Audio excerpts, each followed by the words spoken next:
riba itu terbagi dua. Riba terbagi dua. Ada riba fid duyun, dan ada riba fil buyu. Ada riba fid duyun, dan ada riba fil buyu. Ada riba di dalam hutang piutang, dan ada riba di dalam jual beli. Jadi ada dua jenis riba itu. Riba fid duyun, riba dalam hutang piutang, itu ada dua jenis. Sebagaimana riba di dalam jual beli, itu juga ada dua jenis. Ada dua bentuk.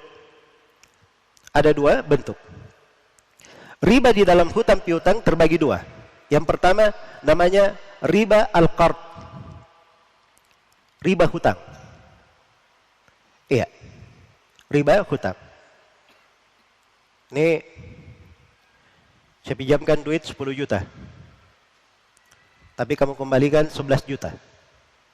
Ini riba apa? Riba al-qard. Sebab dia syaratkan manfaat pada saat dia mengutangkan. Iya. Dan ini adalah hal yang diharamkan. Kemudian yang kedua adalah riba jahiliyah. Masih riba dalam hutang disebut dengan nama riba jahiliyah. Dan ini asal riba yang dicela di beberapa ayat. Seperti firman Allah Subhanahu wa taala di surah Ali Imran, "Ya ayyuhalladzina amanu la ta'kulur riba adha'afan mudha'afa." Wahai orang-orang yang beriman, janganlah kalian makan riba sesuatu yang berlipat-lipat. Iya. Ribanya itu bagaimana? Di masa jahiliyah, seorang misalnya saya utangkan kepada kawan saya, ini duit saya 10 juta, kamu boleh pinjam. Kamu kembalikan 2 bulan lagi. Begitu jatuh tempo, maka saya katakan kepadanya, kamu bayar 10 juta, kalau tidak, utangmu berubah menjadi 12 juta. Jelas ya? Berubah menjadi 12 juta. Iya. Ini dari riba jahiliyah. Yang disepakati tentang keharamannya. Jelas ya? Baik. Kemudian yang riba jenis yang kedua ada namanya riba fil buyu, riba dalam jual beli. Riba dalam jual beli. Riba dalam jual beli itu ada dua. Ada riba fadl dan ada riba nasi'ah. Ada riba di dalam al-fadl, di dalam melebihkan, berbeda nilai, tidak sama harga. Dan ada riba di dalam nasi'ah, dalam masalah penyerahannya, tidak langsung cash, tidak saling pegang, tidak langsung kontan. Nah, itu dua jenis. Iya, barang-barang itu yang dilakukan transaksi itu dibagi dua. Ada barang berlaku padanya hukum riba, dan ada barang yang tidak berlaku padanya hukum riba. Barang yang berlaku padanya hukum riba itu disebut dengan nama amwal ribawiyah. Barang-barang ribawi, maksudnya berlaku padanya hukum riba. Dan ini dasarnya ada 6 barang yang disebut oleh Nabi Sallallahu Alaihi Wasallam. 1, emas, perak, gandum, jelai, syair, korma, garam. Itu syah di dalam hadits riwayat Bukhari Muslim dan selainnya. Banyak hadits yang menjelaskannya. Baik, muncul pertanyaan dari situ. Apakah barang-barang yang berlaku pada hukum riba cuma 6 barang saja, atau 6 barang ini percontohan? Ada makna pada 6 barang ini, yang makna pengharamannya ini berlaku di barang-barang yang semisal dengannya. Mayoritas ulama berpendapat bahwa barang ribawi tidak pada 6 saja. Apa yang semisal dengannya itu berlaku. Itu mayoritas ulama. Jelas ya, itu yang kuatnya. Nah, bagi orang yang berpendapat bahwa bukan pada 6 saja, kan muncul pertanyaan lain. Kalau begitu, bagaimana kita mengukur selain daripada 6 ini? Masuk barang ribawi atau tidak? Jelas ya?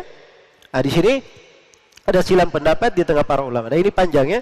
Saya di sini cuma ingin memberi kaidah sebagai pendahuluan. Karena itu saya beri ringkasannya, kesimpulannya di dalam pembahasan. Jadi 6 barang ini dibagi dua, diklasifikasikan menjadi dua. Satu emas dan perak, ini satu golongan di satu sudut. 4 barang yang lain, gandum, jelai, korma, dan garam, ini di sudut yang lain. Baik emas dan perak, apa illah ribawiyahnya? Apa illah ribawiyah dia? Dia dikatakan barang ribawi, emas dan perak barang ribawi, apa sebabnya? Yang benarnya, sebabnya karena mutlaqus tsamaniyah. Dia memiliki nilai tukar, memiliki harga, nilai untuk dijadikan sebagai harga. Maka apa saja yang memiliki nilai yang seperti ini masuk di dalam barang ribawi. Jelas ya? Karena itu mata uang, mau disebut rupiah, mau disebut dolar, mau disebut ringgit, mau disebut real, mau disebut dinar, mau disebut dirham.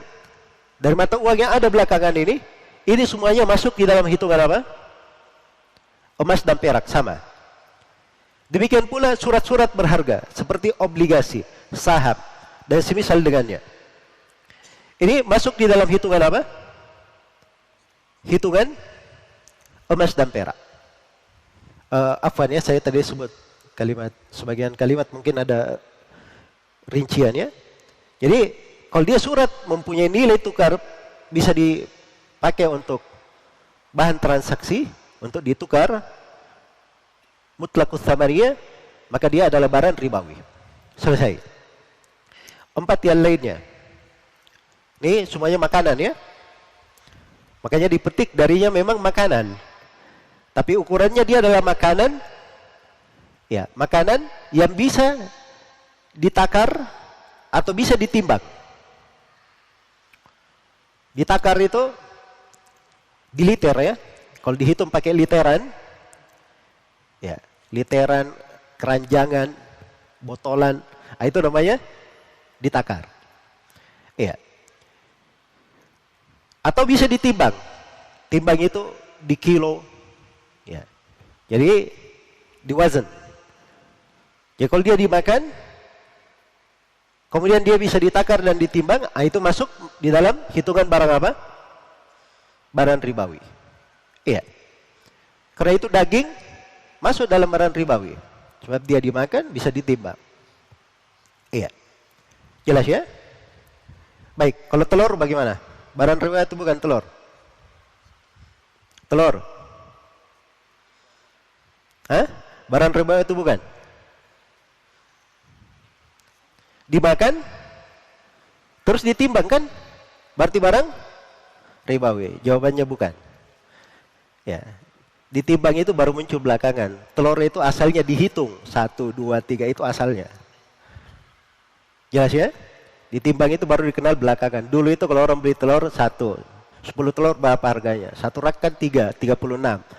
36 30, saya lupa. Nah, kan begitu hitungan. Dihitung dulunya.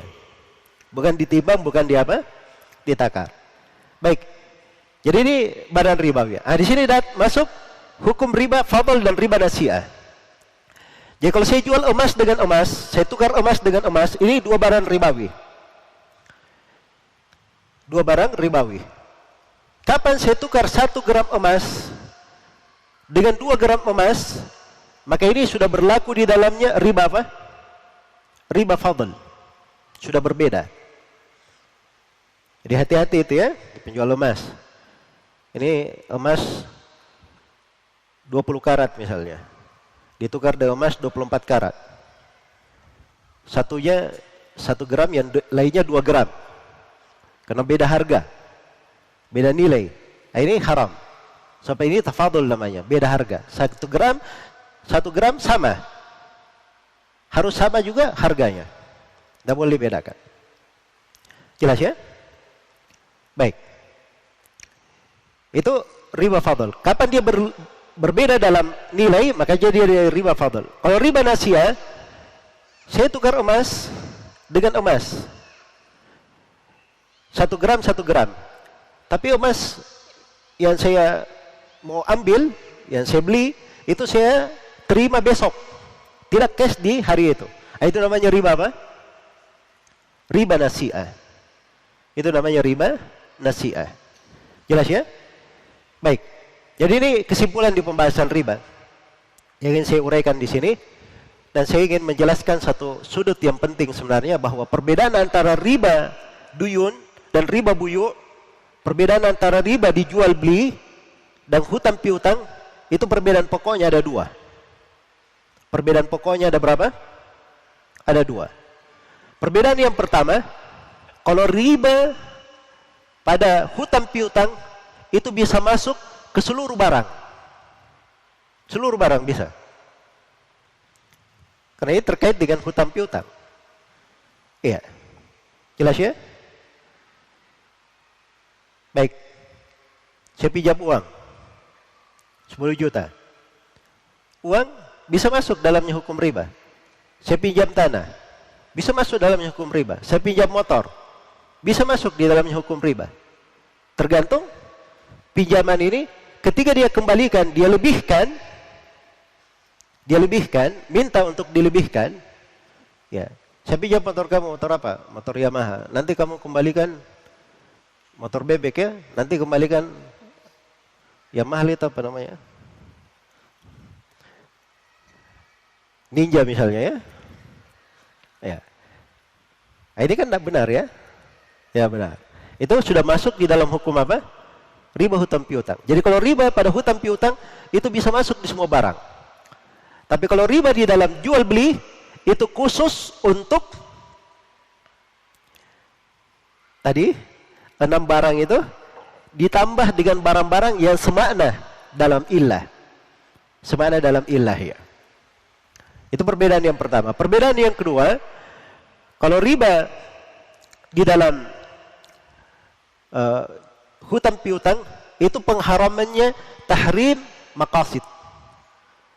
Pengharaman maksud. Pengharaman dasar. Pada datnya diharamkan dalam hal itu. Beda dengan riba di jual beli. Pengharamannya itu namanya tahrim wasilah, tahrim wasail. Pengharaman sebagai wasilah, perantara. Karena itu kadang dibolehkan, seperti di permasalahan araya. Araya diperbolehkan. Jual korma di pohon, ditukar dengan korma di darat kering. Ini kan pasti tidak sama. Tapi dibolehkan oleh Nabi. Dengan syarat-syarat yang diterangkan di pembahasan araya. Baik, jadi itu 2 jenis perbedaan. Kemudian kaidah yang keempat, dan ini mungkin yang terakhir sebagai pendahuluan, tentang haramnya